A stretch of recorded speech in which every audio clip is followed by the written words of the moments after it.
Produit par Binge Audio. La domination masculine, en fait, elle n'a pas besoin d'un type physique en particulier pour perdurer.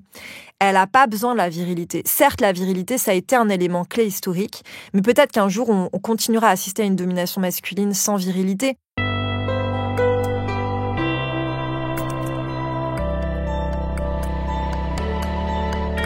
Qu'est-ce que les sex-symboles racontent de la construction de la masculinité idéale ?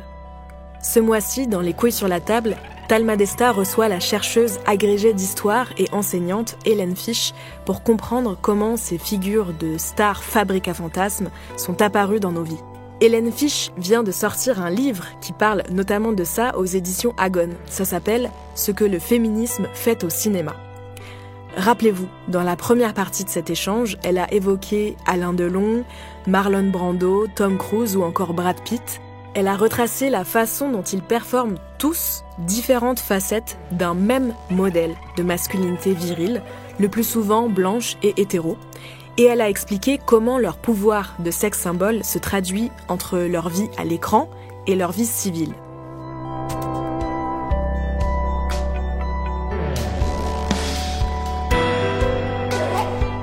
Dans la deuxième partie, que vous allez écouter maintenant, Talma Desta et Hélène Fisch vont parler des nouveaux sex symboles, comme Timothée Chalamet ou Harry Styles par exemple. Si ça nous intéresse dans Les couilles sur la table, c'est que, à première vue, avec leurs jupes, maquillage et autres chaussures à talons, ces stars paraissent rompre avec les vieux codes de la virilité, embrasser une part de féminité tout en se présentant comme hétéro.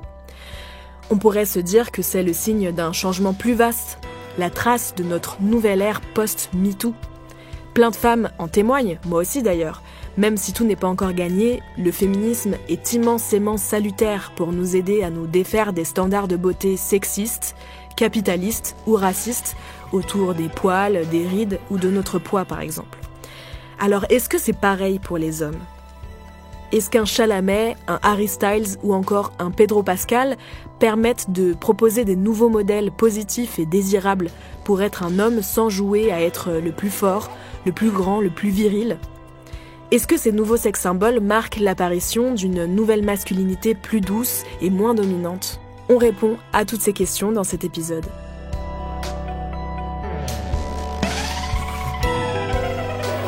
Je m'appelle Naomi Titi. Bienvenue dans Les couilles sur la table, un podcast créé par Victoire Tuaillon.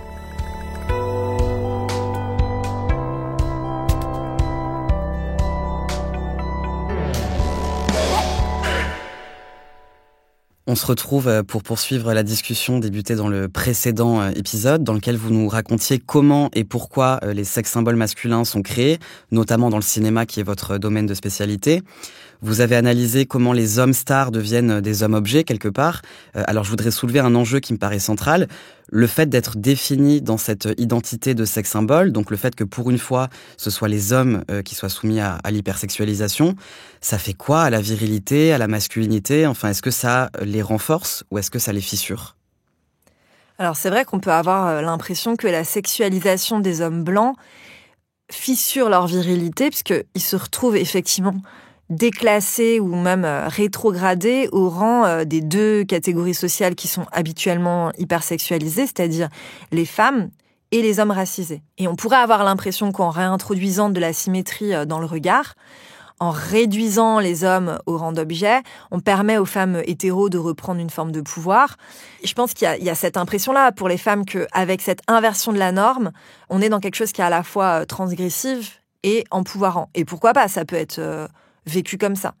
Alors, je vais paraître assez pessimiste, mais moi, je pense au contraire que le succès des sex symboles masculins va plutôt dans le sens d'un renforcement du patriarcat. Déjà parce que je pense que les industries culturelles n'auraient pas permis à ces figures d'exister dès les années 20 et de perdurer toutes ces décennies jusqu'à nous si ça avait vraiment été des outils d'affaiblissement du patriarcat, parce que c'est des industries dominées par les hommes, donc il n'en aurait pas été question, on aurait vite mis un terme à ce phénomène.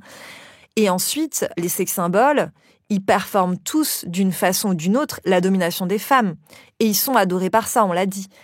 Adorés notamment par des hommes qui les perçoivent comme du coup un idéal à atteindre.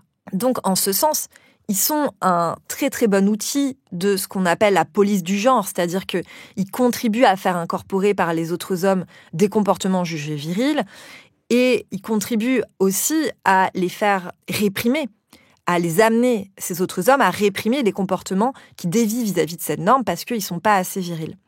Donc les sex symboles, ils sont un outil de réaffirmation d'une norme hétéronormative aussi, et qui est elle-même un rouage essentiel de la domination masculine. Il y a un cas que j'aime beaucoup aussi, qui est assez intéressant, c'est le cas du Alain Delon des années 70, que forcément moi, dans ce que le féminisme fait au cinéma, j'ai beaucoup étudié. Dans un contexte où on a de très nombreux personnages féminins à l'écran qui sont dotés d'une agentivité, Alain Delon, lui, il incarne une virilité qui est parfois poussée jusqu'à la caricature, mais quand même, c'est une virilité que moi j'appelle inquiète, c'est-à-dire qui est fragilisée. Et notamment, on voit qu'elle est fragilisée en présence des femmes. C'est-à-dire que la présence féminine, ça représente quand même un peu un danger, pas toujours explicité, mais on le sent rôder autour de lui.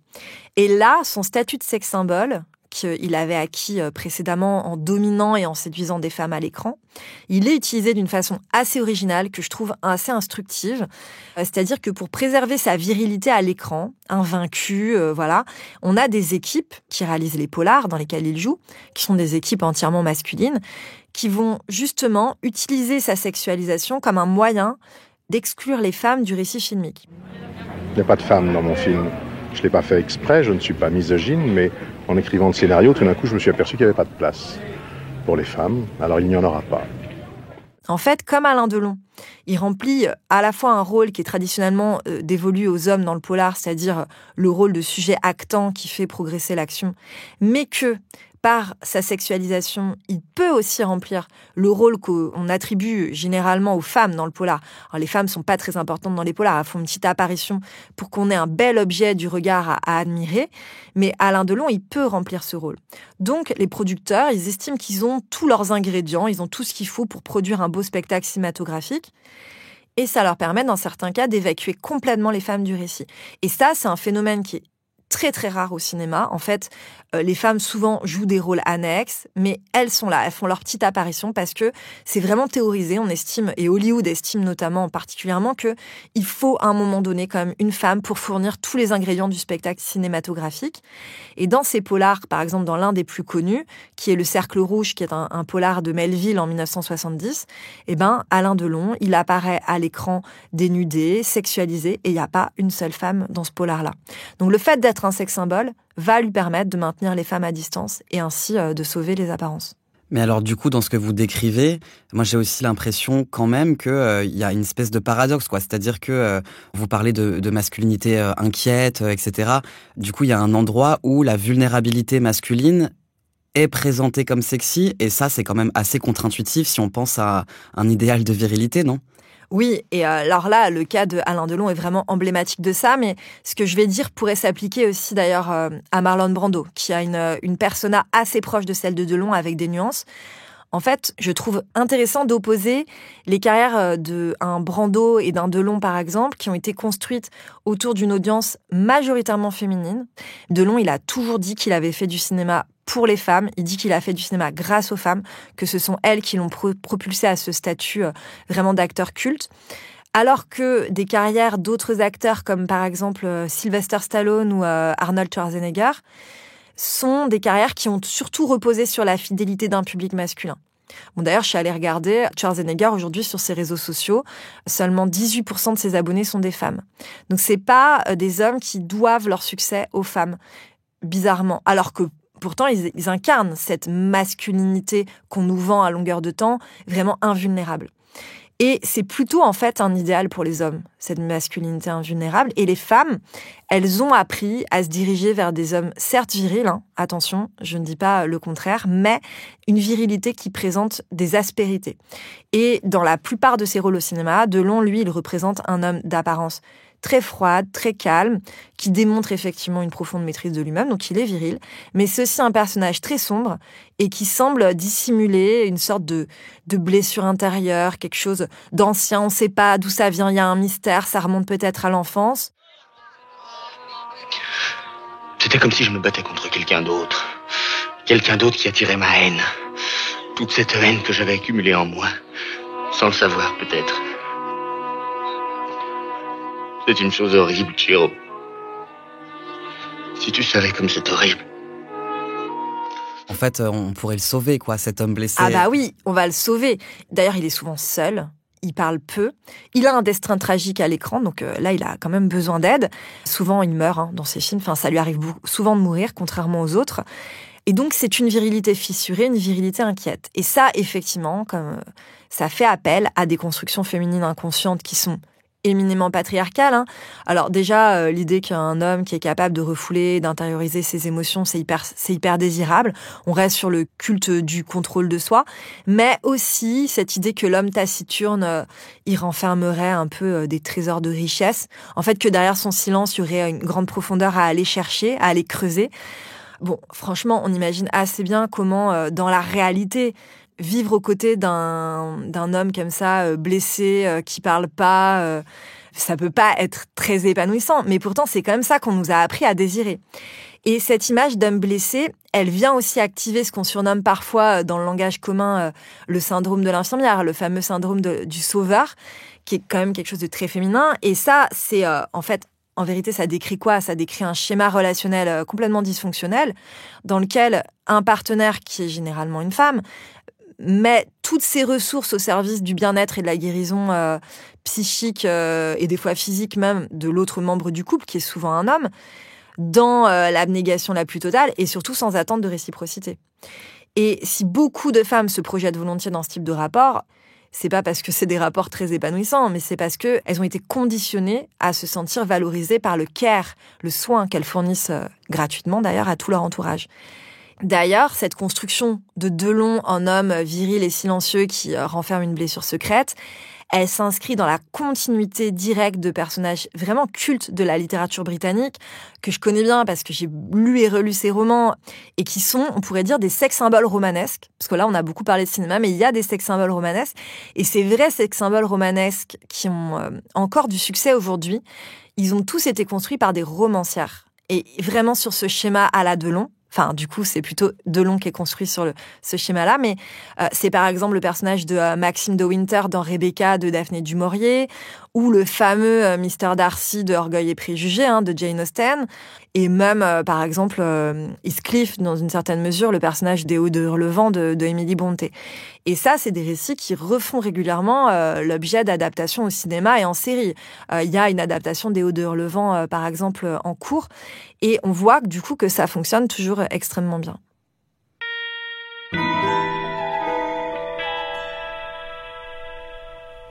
J'aimerais bien qu'on parle maintenant des nouveaux sex-symboles.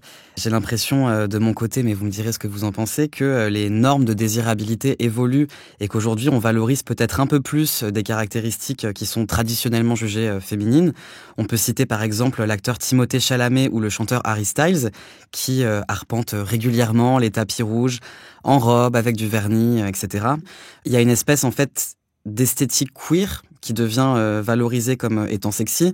Je pense, pour donner un exemple qui est aussi relié à cette thématique, à l'avènement des short kings, donc littéralement les petits rois, des hommes en dessous de, on va dire globalement 1m75, et qui sont érotisés notamment pour leur taille, alors même que faire 1m90, c'est souvent un critère central dans la désirabilité masculine.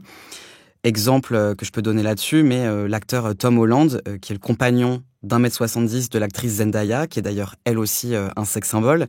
Comment vous interprétez toutes ces évolutions-là ? Oui, alors c'est vrai qu'on est en train d'observer la masculinité idéale s'affranchir des normes antérieures autour, par exemple, de la grande taille et de la musculature développée.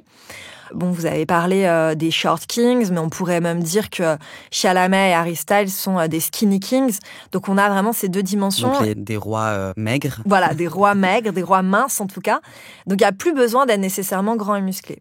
Alors, quand même, on pourrait noter que c'est pas totalement nouveau, puisque Tom Cruise, lui, déjà, en son temps, est t'es aussi un homme petit, enfin est toujours petit, et puis que Chalamet et Styles, ils s'inscrivent quand même dans la continuité du jeune DiCaprio de Titanic et aussi du jeune Johnny Depp de ses débuts, qui avaient tous les deux des aspects assez juvéniles, voire carrément androgynes dans leur physique, en tout cas une finesse des traits, une musculature peu spectaculaire qui pourtant plaisait déjà beaucoup.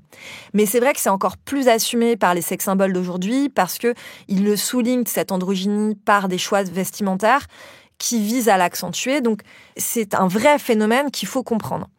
Moi, je m'intéresse beaucoup à ça. Enfin, c'est un phénomène qui m'a frappée ces dernières années. Et si on essaie de comprendre comment ces figures-là, ces nouvelles figures, elles se sont fait un chemin jusqu'à nous, je pense qu'on apprend beaucoup de choses sur nos sociétés aujourd'hui. Alors, c'est vrai, vous l'avez dit, on a des éléments de queerisation de certains sex symboles. Alors ça témoigne de la popularisation des cultures queer ces dernières années, mais ça témoigne surtout de leur récupération et même de leur digestion par la culture de masse. C'est toujours un peu le problème quand des cultures alternatives obtiennent un certain niveau de succès, c'est-à-dire que l'industrie du spectacle s'empare d'elles et elle les consacre, mais en même temps, elle les vide en partie de leur potentiel subversif. Donc là, concrètement, on a des éléments de la culture queer, mais qui sont arborés par des corps hétéros. Ensuite, je constate un phénomène important qui est qu'on a assisté ces dernières années à la promotion, c'est beaucoup dans le cadre des discours sur les réseaux sociaux et par la presse, une sorte de nouveau paradigme de la virilité. On n'entendait pas trop ça dans les décennies précédentes, mais où on va consacrer la confiance en soi, l'assurance comme une espèce de qualité qui transcenderait tout le reste, avec l'idée qu'un homme qui a assez confiance en lui pour assumer sa divergence à la norme virile, donc là on le voit avec les hommes petits, les hommes minces ou les hommes qui ont un style jugé efféminé, on va aussi dire ça à propos d'un homme qui assume ses larmes, qui assume ses sentiments, ses émotions, dire que ça c'est encore plus viril que n'importe quelle musculature. Et ça fait quand même assez consensus au sein du public féminin et peut-être aussi du public queer. L'idée que finalement, Tom Holland qui est sur tapis rouge avec Zendaya en talons et qui apparemment n'a pas l'air du tout gêné par la différence de taille entre eux, c'est sexy.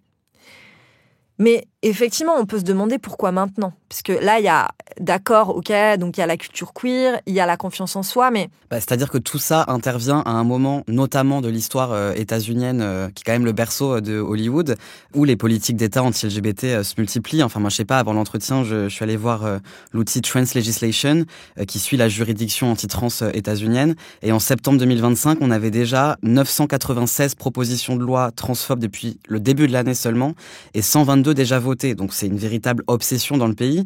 Comment on explique que ces hommes captent l'esthétique queer dans un moment de retour de bâton comme celui-là? C'est assez étonnant.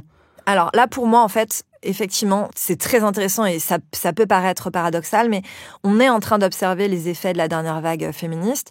En tout cas, on est en train de récolter les effets du mouvement MeToo, je pense. Évidemment, c'est un point qui m'intéresse particulièrement parce que la question que je pose, moi, dans ce que le féminisme fait au cinéma, c'est de savoir quel est l'impact du féminisme sur nos représentations collectives. Et c'est vrai que moi, à propos des années 70, qui ont été ma période d'études, ma réponse, elle est assez pessimiste. Moi, j'ai étudié plus de 360 films à succès des années 70 et je constate quoi? Je constate qu'il y a assez peu d'évolution de la masculinité désirable dans les films de l'époque. En fait, j'irais même plus loin. Finalement, ce que le féminisme provoque, surtout durant cette décennie, c'est un backlash antiféministe qui se traduit notamment par un durcissement des figures masculines, donc qui sont plus viriles que jamais. Je pense que les années 2020, elles sont en train de réussir là où les années 70 avaient échoué. Et je pense qu'on le doit à la nature de la dernière vague féministe et notamment à la présence du mouvement MeToo à l'intérieur de ça. Alors évidemment, dans les années 70, c'était déjà au cœur des débats, mais ça a pris des nouvelles formes, parce qu'on s'est mis notamment à parler, nous, de viol conjugal, de féminicide, et ça a permis vraiment de déconstruire l'image de l'agresseur comme un inconnu, caché dans une ruelle sombre. Donc, on sait plus que jamais auparavant que le danger, il vient en premier lieu du foyer et de l'homme avec lequel on partage sa vie. Et ça, pour moi, ça entraîne un changement de paradigme qui est fondamental et qui est très intéressant. Je pense qu'en fait, ce qu'on a considéré comme rassurant pendant très longtemps, pendant des décennies, on a été éduqués à rechercher la protection d'un homme grand et fort parce qu'il était rassurant pour la protection qu'il nous offrait. Et aujourd'hui, l'engouement pour Chalamet, il nous dit entre autres que ce qui est devenu rassurant pour beaucoup de femmes, c'est un homme qui ne représente pas lui-même une menace physique. Oui, mais du coup, on se retrouve effectivement avec ces nouveaux effets-là en post-MeToo, comme une conséquence de MeToo, mais une nouvelle fois, ça s'inscrit dans un cadre politique actuel quand même très particulier de backlash anti-LGBT immense. Ça me questionne que ça prenne forme chez ces acteurs-là qui sont présentés comme extrêmement sexy, etc., dans un moment de recul si important des droits LGBT. Alors, il y a un reproche effectivement qui est souvent fait à des personnes comme Chalamet et Harry Styles, c'est le reproche de queerbaiting, c'est-à-dire la volonté d'aller capter une audience queer sans véritablement s'affirmer explicitement comme queer. C'est vrai que Harry Styles, par exemple, quand on le voit sur tapis rouge avec ses robes, ses boas, ses paillettes, mais aussi le fait qu'il utilise du make-up et qu'il se manicure les ongles, il utilise des éléments qui sont associés à la culture drag, par exemple, aux cultures queer de manière générale. Alors, est-ce que c'est paradoxal dans un contexte d'explosion de l'homophobie et de la transphobie ? Moi, je dirais que non, parce que la cible de ce queerbaiting, elle est très bien identifiée et elle est limitée. Et c'est pas... Pardon ? Et c'est pas lui. Non, et c'est pas lui, c'est pas l'homme hétéro. En fait, ce sont les personnes queer, d'accord, mais ce sont aussi les femmes hétéros, plutôt libérales, pour qui aujourd'hui, cette culture, elle est devenue positive, elle est devenue attractive. Et Hollywood a toujours fait ça. Hein. Hollywood a toujours proposé des spectacles qui étaient destinés à certaines catégories sociopolitiques en particulier. Donc ça, c'est pas forcément un phénomène nouveau ni paradoxal. Et en même temps, il est évident que des hommes comme Styles et Chalamet, ils ne pourraient pas accéder à un tel niveau de notoriété et de succès s'ils ne performaient pas, par ailleurs, de manière assez convaincante, l'hétérosexualité. Et en plus, pas n'importe quelle hétérosexualité, puisque Chalamet, il est en couple avec Kylie Jenner. Donc Kylie Jenner, c'est la petite sœur des Kardashians, c'est la petite dernière de la famille, qui est considérée pour sa génération aussi comme un sex symbole. Hein. Harry Styles, il a été en couple avec Olivia Wilde, avec Kendall Jenner, donc la sœur de Kylie Jenner. Il est en couple actuellement avec Zoé Kravitz. Donc là, il y a un usage abondant de Harry Styles, il a été en couple avec Olivia Wilde, avec Kendall Jenner, donc la sœur de Kylie Jenner. Il est en couple actuellement avec Zoé Kravitz. Donc là, il y a un usage abondant de la vie privée comme un outil aussi de régulation de cette queerness qui est suggérée. Et Harry Styles, lorsqu'il a été interrogé sur son orientation sexuelle, il est toujours demeuré très vague. Alors c'est vrai qu'on peut se dire, il nous doit rien, enfin c'est horrible d'aller lui demander de se définir, mais en même temps, on peut se demander si en fait il refuse de se définir comme bisexuel, s'il est, ou comme queer, parce qu'il n'a pas envie de s'exposer à l'homophobie, ou bien s'il est en fait totalement hétéro et qu'en laissant planer le doute, il essaye de pas se couper de son public qui est attiré aussi par cette queerness qu'il dégage. Les deux sont possibles, mais dans les deux cas, le problème, c'est qu'ils continuent à bénéficier d'une culture gay, d'une culture queer, sans payer le prix qui va avec. Parce que du coup, les images qu'ils incarnent aussi sont destinées à susciter le désir chez des hommes gays, ou ça se joue ailleurs.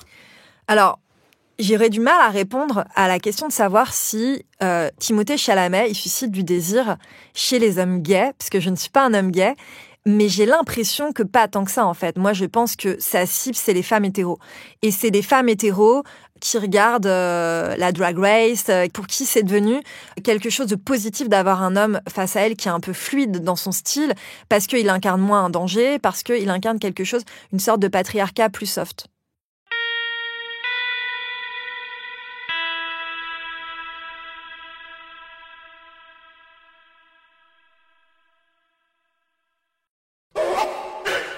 Et alors, si on pense au nouveau modèle de sex symbole, il faut évidemment qu'on parle de Pedro Pascal, Oui. cet acteur qui a joué par exemple dans la série The Last of Us, qui est connu notamment pour ses prises de parole politiques qui sont quand même assez affirmées. Donc il se positionne en défense des personnes trans, sa sœur étant elle-même trans d'ailleurs. Il s'oppose très frontalement au génocide en Palestine, etc. Enfin, il a des prises de position réelles. Et lui, pour le coup, il se féminise pas dans sa présentation comme les autres. Et pourtant, il génère aussi un engouement assez énorme et peut-être encore plus qu'un Timothée Chalamet qui se destine aux femmes hétérosexuelles. Un Pedro Pascal, il va être très admiré, très encensé, notamment parmi les personnes LGBT. Comment ça se fait ? Alors moi, je trouve que la comparaison entre Timothée Chalamet et Pedro Pascal, effectivement, elle est très instructive. Et je dirais même qu'elle est politiquement importante. Je pensais pas dire ça un jour, mais effectivement, il y a beaucoup de choses à en tirer. J'ai lu et j'ai entendu dire que le succès de Timothée Chalamet, ce serait une espèce de symptôme de la soi-disant crise de la masculinité, ou en tout cas d'une société qui hait la virilité et qui veut la faire disparaître. Moi, je pense que Timothée Chalamet, il n'est pas du tout une preuve du take-down du patriarcat, du fait qu'on l'aurait mis à mal, puisque effectivement, il performe une masculinité qui est considérée comme désirable tout en étant non viril. Donc, il rétrograde la virilité au rang, on pourrait dire, une option facultative maintenant pour les hommes. Elle est plus obligatoire, et ça, on peut s'en féliciter. Mais il représente pour moi une évolution qui est purement cosmétique et qui n'est pas structurelle, contrairement à Pedro Pascal. Timothée Chalamet, c'est un homme blanc, hétéro, cisgenre, qui est issu d'une famille aisée à fort capital culturel et qui, je pense, est simplement l'un des nouveaux visages de la domination masculine, dont l'existence ne menace pas du tout le système patriarcal. Je dirais même qu'il y a aussi des enjeux de classe derrière cette image, puisqu'en fait, il performe une version assez élitiste de la masculinité, que la fluidité de son look, elle est aussi présente dans une stratégie de distinction sociale. On peut aussi l'expliquer comme ça, qui le distinguerait de masculinité plus grossière, qui serait celle un peu des classes populaires, du beauf ou de la racaille. Voilà. Elle est d'ailleurs présentée par les médias souvent comme aux États-Unis, en tout cas comme une conséquence de son européanité, puisqu'il est franco-états-unien, et du fait aussi qu'il appartient à une famille d'artistes. Donc il reflète les valeurs changeantes des classes supérieures. Et ce que je pense, du coup, c'est que Chalamet, il incarne un progrès, surtout pour certaines catégories d'hommes qui ont à gagner de son succès, c'est-à-dire qui récupèrent un peu de marge de manœuvre dans l'expression de leur style et de leur fluidité. Et qu'il témoigne donc de la plasticité de la domination masculine, de sa capacité à s'adapter aux mutations d'une époque en promouvant des nouveaux modèles qui sont plus acceptables dans un contexte d'essor du féminisme, des modèles qui sont en apparence plus progressifs, mais qui structurellement n'ont pas changé. Et le fait qu'il n'ait effectivement, contrairement à Pedro Pascal, jamais eu de prise de position politique qui le mettrait un tant soit peu en danger, ni pro-féministe, ni pro-LGBTQIA+, ça nous montre la vacuité de la chose pour moi. Et c'est là qu'entre en scène Pedro Pascal, parce que Pedro Pascal, c'est une sorte de miroir inversé de Chalamet. Et là, je vais être moins sévère et je vais être moins pessimiste, parce que pour moi, il incarne quelque chose d'intéressant. Alors effectivement, il incarne vraiment la norme virile, de par sa musculature, son type de physique, surtout aussi de par les rôles qui l'ont fait connaître, puisqu'il joue toujours des hommes virils, certes des hommes protecteurs, qui peuvent être aussi des hommes assez paternels dans les figures qu'il incarne, mais même si son personnage dans Game of Thrones de Oberyn Martell, c'est un homme qui est ouvertement bisexuel, c'est aussi un homme vraiment puissant et qui va toujours se distinguer dans le combat, un peu comme d'ailleurs les personnages qu'il incarne dans The Mandalorian et The Last of Us. Et même si Pedro Pascal est d'origine chilienne, c'est quand même un homme riche, célèbre, cisgenre, hétéro. Bref, donc c'est quelqu'un qui diverge assez peu du modèle dominant. Mais justement, et ça c'est nouveau, moi j'ai pas trouvé d'équivalent dans de telles proportions. C'est un homme qui a pleinement conscience de ses privilèges et qui les utilise pour apporter son soutien à des groupes marginalisés et dominés. Alors même que, contrairement à ce que certains peuvent dire, je pense qu'il a peu de choses à y gagner, voire tout à perdre, notamment dans ses dénonciations du génocide en cours à Gaza. On sait ce que ça coûte à Hollywood aujourd'hui. Ses prises de position contre les politiques d'expulsion massive des populations immigrées aux États-Unis actuellement, et sur les droits des personnes trans, il n'a pas bougé d'un pouce. Il les réaffirme, que ce soit dans la presse ou sur ses réseaux sociaux. Son soutien à sa sœur, il est indéfectible, et il dépasse le soutien à sa sœur. C'est vraiment un soutien à la communauté dans son ensemble. Et il commence à être attaqué et détesté pour ça. Donc moi, je pense qu'on va pas tarder à voir le backlash contre Pedro Pascal qui est en train de démarrer et que donc c'est quelqu'un qui a à perdre. Et je sais pas ce que son publiciste pense de tout ça, mais à mon avis, ils sont pas mal en panique suite à certaines de ses prises de position publiques.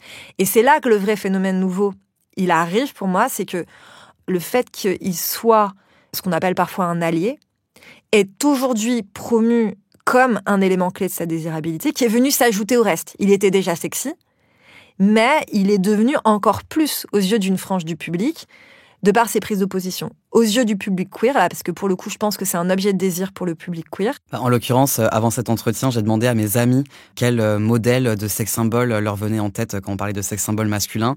Et vraiment, je pense que 70% d'entre elles et eux m'ont répondu Pedro Pascal. Donc il y a vraiment quelque chose autour de lui, ouais. Il se passe vraiment quelque chose. Je dois avouer que, effectivement, moi-même, je ne suis pas insensible à la figure de Pedro Pascal, surtout depuis qu'il a ses prises de position publiques qui tranchent avec le reste du star system hollywoodien. Oui, c'est vraiment cette radicalité politique qui le rend sexy, moi, Qui le rend sexy, c'est ça. Moi, il me faisait pas grand-chose avant ça. Et du coup, il incarne quelque chose qui est beaucoup moins performatif et beaucoup plus concret que Chalamet ou Styles. C'est vrai qu'on a commencé à le voir ces derniers temps sur tapis rouge avec des tenues beaucoup plus... C'est vrai qu'il se féminise avec... oui, ça commence à arriver, mais c'est récent. Et dans un premier temps, il n'y avait pas cette dimension-là. Mais c'était vraiment ce rôle d'allié comme élément clé d'une désirabilité qui est vraiment une nouveauté. Et je pense que cette comparaison entre ces deux profils-là, de nouveaux sex symboles, nous rappelle à quel point la domination masculine, en fait, elle n'a pas besoin d'un type physique en particulier pour perdurer. Elle n'a pas besoin de la virilité. Certes, la virilité, ça a été un élément clé historique, mais peut-être qu'un jour, on continuera à assister à une domination masculine sans virilité. En fait, le patriarcat, c'est une structure de pouvoir et il est capable de s'adapter et de se réorganiser autour de nouveaux modèles. Et ce qui doit nous intéresser, c'est la façon dont les individus se positionnent vis-à-vis de cette structure explicitement et les risques qu'ils prennent aussi pour eux-mêmes et pour défendre les autres à l'intérieur de cette structure. La question de l'apparence, elle est finalement assez secondaire et la façon dont les médias font de l'apparence de Chalamet, par exemple, quelque chose de politique, moi je pense qu'ils se mettent le doigt dans l'œil et qu'ils font semblant d'y croire aussi pour certains. Et malheureusement, je pense qu'il y a une partie des féministes qui se font un peu prendre là-dedans. Je pense que si le succès de Pedro Pascal pouvait faire comprendre aux hommes blancs hétéros que finalement être un allié aujourd'hui, c'est aux yeux de beaucoup de femmes ce qu'il y a de plus sexy, on gagnerait pas mal de choses. Et alors, ce que je comprends, c'est que si on met Pedro Pascal à part, ces nouveaux sex symboles, ils font pas réellement rupture avec leurs aînés et que c'est plutôt une mutation de façade. Complètement. C'est cosmétique pour moi.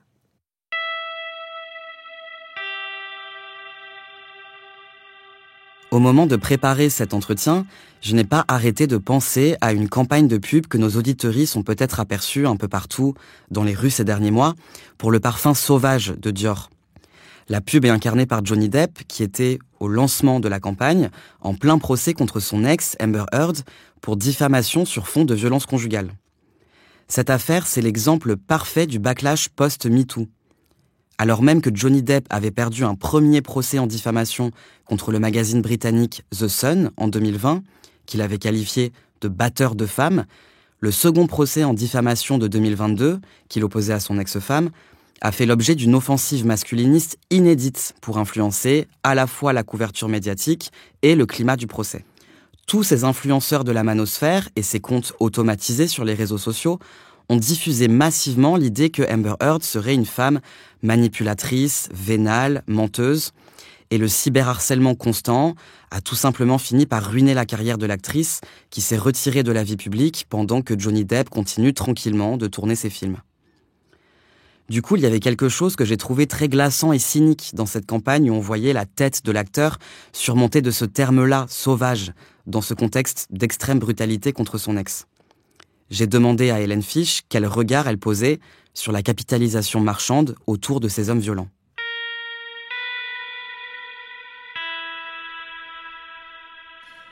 C'est vrai que le sex symbole, de toute façon, dès le départ, c'est un produit de l'industrie du spectacle et de la sphère médiatique pour vendre. C'est une création du capitalisme à des fins qui sont des fins mercantiles. Le but, ça a toujours été de vendre des tickets de cinéma, des tickets de concert, de vendre des journaux et de vendre tous les produits dérivés qu'on peut imaginer derrière.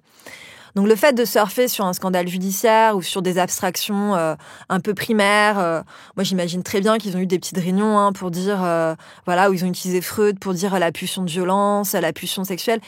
On imagine très bien pourquoi ça apparaît à Dior à ce moment-là comme une bonne stratégie de communication, parce que de toute façon, la publicité cherche aussi à générer des débats et du scandale. Le fait même qu'on soit en train d'en parler là prouve leur réussite. Mais ils se sont toujours permis beaucoup de choses, très limites, au nom de la liberté créative, au nom de l'irrévérence, etc. Mais ce qu'on ne doit pas perdre de vue, c'est que ces techniques de marketing, elles sont quand même avant tout un reflet de la société qui les produit. Et que, comme elles sont là pour vendre, si elles échouaient systématiquement, à un moment donné, elles disparaîtraient. Donc, il y a derrière, la question qui se pose, c'est sur qui ça marche. Parce que la cible de ce marketing, pour les eaux de toilette, pour les parfums, c'est à la fois les hommes qui vont les acheter, mais c'est aussi les femmes qui vont les offrir à leurs conjoints. Parce qu'on sait que statistiquement, une grande partie, en fait, on essaye d'attirer la femme, on lui vend l'homme qu'elle voudrait avoir pour qu'elle offre le parfum ou l'eau de toilette à l'homme avec qui elle est, parce qu'elle veut le rapprocher d'une figure qu'elle trouve désirable. Donc moi, ça me posait la question de qui est attiré par ça, qui voit cette campagne et achète le parfum. Évidemment qu'il y a une responsabilité de ceux qui font de la communication et qu'ils s'amusent à jouer avec nous et à nous choquer aussi, mais derrière, il y a une responsabilité évidemment des consommateurs et de toute une société qui entretient ce système-là. Et alors, comment ces sex symboles, ils influencent les hommes dans leur rapport à leur propre désirabilité? Parce qu'on sait que les sex symboles féminins, ils créent des standards à l'origine de complexes, de troubles alimentaires, etc.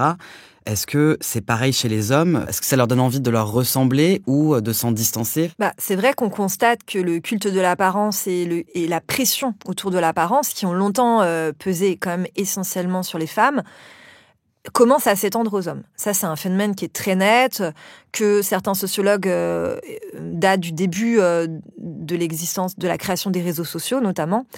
Mais c'est vrai qu'en tant que féministe, quand on réclamait l'égalité, c'est pas forcément à cette égalité-là qu'on pensait et c'est pas forcément ça qu'on avait en tête. Mais le fait est que de plus en plus d'hommes cisgenres et hétéros se mettent à investir leur apparence d'une façon nouvelle, et à investir dans tous les sens du terme, c'est-à-dire à y consacrer du temps, mais aussi de l'argent et de l'espace mental. Mais par exemple, sur quel produit il y a des choses qui sont très conventionnelles, c'est-à-dire qui sont anciennes. Par exemple, le fait de sculpter son corps, notamment par la pratique de la musculation. Il y a beaucoup d'hommes, surtout chez les jeunes générations, qui se rendent à la salle de sport dans un but de développement de leur musculature.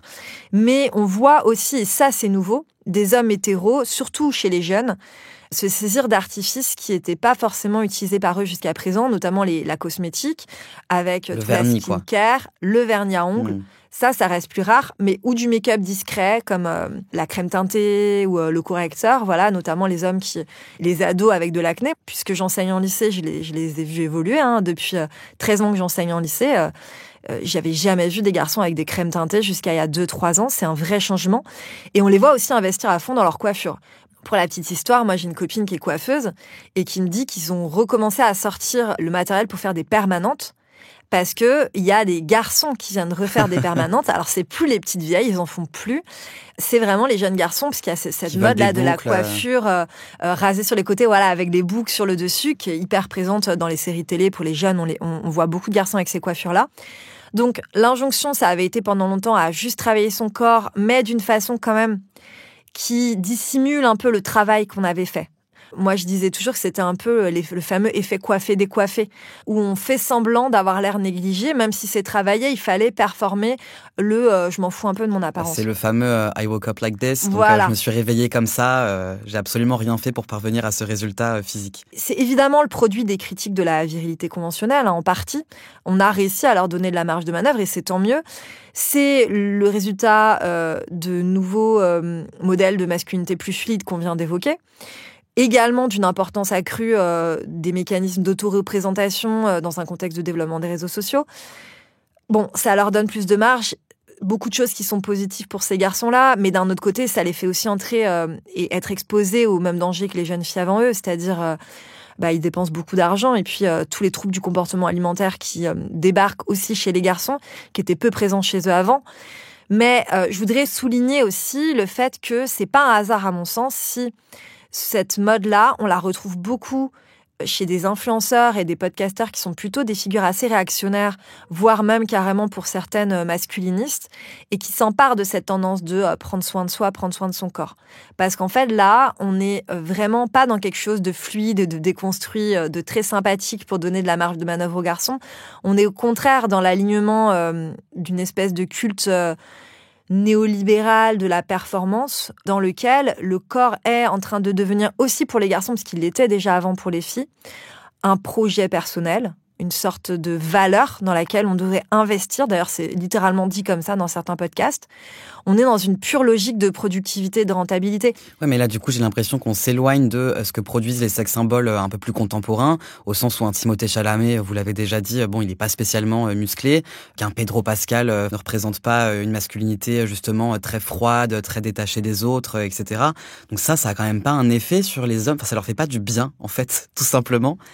De toute façon, il est clair que ces modèles-là, je pense que les modèles à la Chalamet et Styles, ils apportent une marge de manœuvre à des hommes qui en avaient peu avant et qui ont envie de s'exprimer différemment. C'est évidemment positif, mais c'est positif pour eux. C'est ça que je dis quand je dis qu'ils constituent pas un progrès social pour les femmes, c'est-à-dire que c'est positif pour les hommes.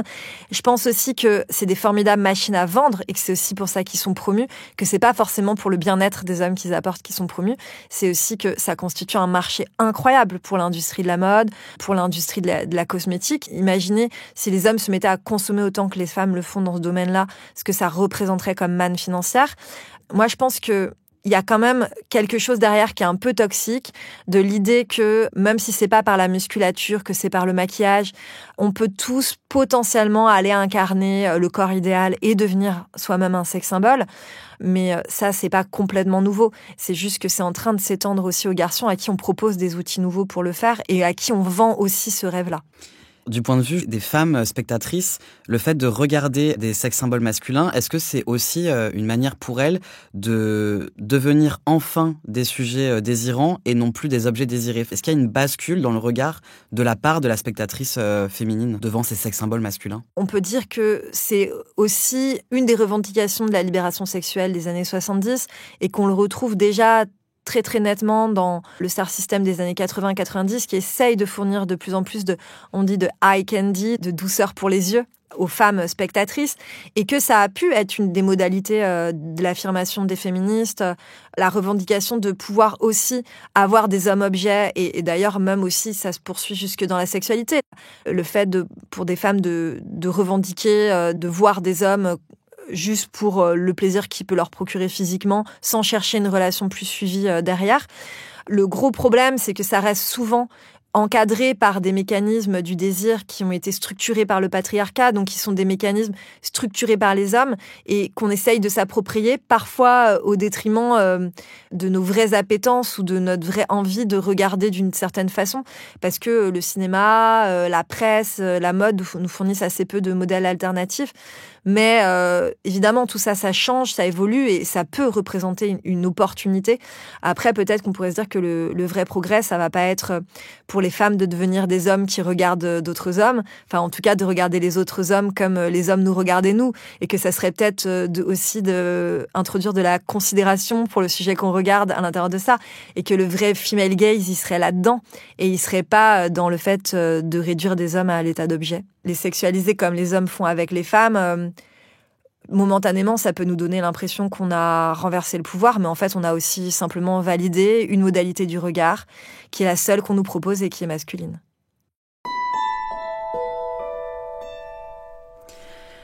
Quelle œuvre vous recommanderiez sur tous les thèmes dont on a discuté aujourd'hui ?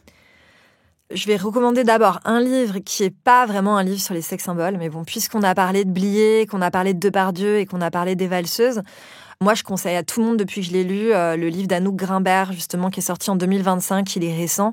Il s'appelle Respect. Et c'est un livre dans lequel elle retrace son parcours personnel, qui est un parcours qui a été jalonné par l'inceste et par les VSS. Et elle essaie de comprendre tout le système qu'il y a autour de ça et qui l'a amenée à entrer, justement, dans une relation d'emprise qu'elle a vécue avec Blier. C'est un livre qui est très court, qui se lit vite, qui se dévore et que j'ai trouvé, en plus d'être très puissant et intelligent, très bien écrit. Donc, je le conseille tout le temps à tout le monde depuis.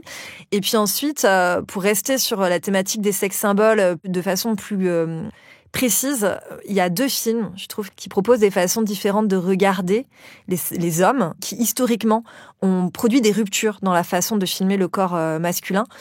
Et en plus, c'est des films qui ont participé à l'avènement de 2 acteurs clés en tant que sex symbole, justement.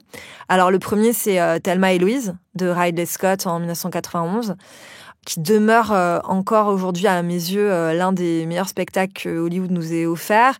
C'est un film imparfait, mais c'est un film féministe malgré ses imperfections, qui est tout à fait avant-gardiste. Et en plus de ça, même si je considère que Ridley Scott a du mal à sortir complètement du male gaze, dans ce film, il amorce quand même un début de réflexion sur ce point. Et c'est déjà d'une part rare venant d'un homme, et encore plus rare en 91. Donc c'est intéressant de le signaler. Et c'est un film aussi qui a lancé la carrière du tout jeune Brad Pitt, qui est présenté pour la première fois en objet du désir féminin, ce qui n'était pas jusqu'à présent. Donc c'est intéressant vraiment de ce point de vue-là. Et puis pour aller encore plus loin, on a tous les films de Jane Campion, en particulier La leçon de piano. Donc c'est un film de 93 et qui a érigé l'acteur Harvey Keitel en sex symbole, parce que Harvey Keitel n'était pas forcément non plus dans le début de sa carrière, en le filmant d'une façon qui est tout à fait nouvelle pour l'époque. Ça inaugure les débuts d'un female gaze au cinéma. Un female gaze qui a des imperfections, mais encore une fois, on est en 93. Et pour les personnes qui ne l'ont pas vu, je trouve que ça mérite le détour. Merci beaucoup Hélène pour cette discussion passionnante. Avec plaisir, c'était super pour moi aussi. C'est la fin de cet épisode 126 des Couilles sur la table, animé par Thelma Desta avec la chercheuse agrégée d'histoire Hélène Fish. Après cette écoute, n'hésitez pas à lire son livre « Ce que le féminisme fait au cinéma », paru aux éditions Agone et préfacé par Valérie Ray-Robert. Moi, je ne l'ai pas encore lu, mais Tal m'a dit que c'était vraiment super et que ça allait forcément me plaire puisque j'adore le cinéma. Dans la même veine, je garde une très forte empreinte de l'essai « Le culte de l'auteur » écrit par la professeure émérite Geneviève Cellier que j'ai eu la chance d'interviewer dans Les Couilles sur la table en septembre 2024. L'épisode s'appelait « Cinéma français, l'homme, l'artiste et le prédateur ». Si vous ne l'aviez pas écouté à la sortie, peut-être que ça pourrait vous intéresser après cet entretien. En plus de ça, j'aurais 1000 recos de films à vous faire sur les sex symboles, mais je vais m'en tenir à une seule. Je vous recommande de regarder un film méconnu de l'immense cinéaste Jane Campion, sorti en 2003. Ça s'appelle In the Cut. C'est un film assez cru et sensuel dans lequel elle revisite le genre du thriller érotique. Un genre qui est très marqué par un male gaze super prononcé historiquement, sauf que là, elle en fait une masterclass de cinéma féministe très avant-gardiste. Sur le fond d'une intrigue policière un petit peu glauque, elle explore ce que le désir des femmes qui aiment les hommes peut avoir de paradoxal. C'est un désir qui oscille entre l'envie de se libérer sexuellement et d'explorer ses fantasmes et la peur des violences sexuelles qui planent sur toutes. Et le sex symbole de ce film, c'est Mark Ruffalo, version année 2000. Il incarne un jeune inspecteur moustachu, aussi sexy que doux. Bref, c'est génial, vraiment, regardez ce film. Demandez à votre cinéma le plus proche d'organiser une projection, je sais pas, trouvez un moyen. Moi, depuis que j'ai découvert ce film par hasard en 2023, j'arrête pas d'y penser. Vous retrouverez cette référence et toutes les autres qu'on a citées pendant l'entretien sur la page qui accompagne cet épisode sur le site de Binge. Alors, qu'avez-vous pensé de cet entretien ? Si ça vous a plu, envoyez-le aux personnes à qui vous avez pensé en l'écoutant et partagez-le sur les réseaux sociaux. Pour nous aider à faire circuler notre travail, vous pouvez aussi nous mettre 5 étoiles sur votre appli et nous laisser un commentaire pour nous dire, par exemple, qui est votre sex symbole préféré. Et comme d'habitude, si vous voulez nous écrire un mot un peu plus long, on est joignable par mail à l'adresse lescouillessurlatable@binge.audio. Les Couilles sur la table, c'est un podcast créé par Victoire Tuaillon en 2017 et produit par Binge Audio. Le journaliste Thelma Desta co-anime cette émission depuis 2024 et c'est lui qui s'est occupé de préparer, mener et monter cet entretien. Paul Berthiaud était à la prise de son, Jude Rigaud à la réalisation et au mixage, Marie Foulon c'est la productrice de l'émission et elle s'occupe aussi de l'édition. Elle donne aussi un coup de main à Lise Niederkorn pour la communication. Thomas Rozek, c'est le rédac-chef, et moi, je m'appelle Naomi Titi. C'est la 2e saison dans laquelle je m'occupe de la supervision éditoriale et de l'incarnation des Couilles sur la table. Merci à toute l'équipe, merci à Hélène Fish, et merci à vous d'avoir écouté ces 2 épisodes jusqu'au bout. À très bientôt dans Les Couilles sur la table.